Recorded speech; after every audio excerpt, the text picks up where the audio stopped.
വാളെടുക്കണം, വല വിരിക്കണം, വേണ്ടിടത്ത് വേണ്ട പോലെ വാൾമുടക്കണം. ദേഷ്യം കെട്ടണം, നാണം മാറ്റണം, വേണ്ടി വന്നാൽ വായ പൊത്തി ഇലയെടുക്കണം.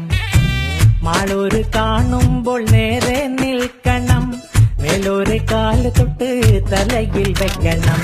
നേതാവ് ഇന്ന് നേതാവ്, നാളെ രാജാവ് എന്നും ജേതാവ്.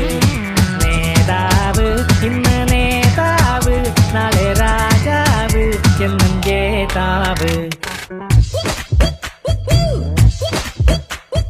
വാളെടുക്കണം, വല വിരിക്കണം, വേണ്ടിടത്ത് വേണ്ട പോലെ വാൾമുടക്കണം.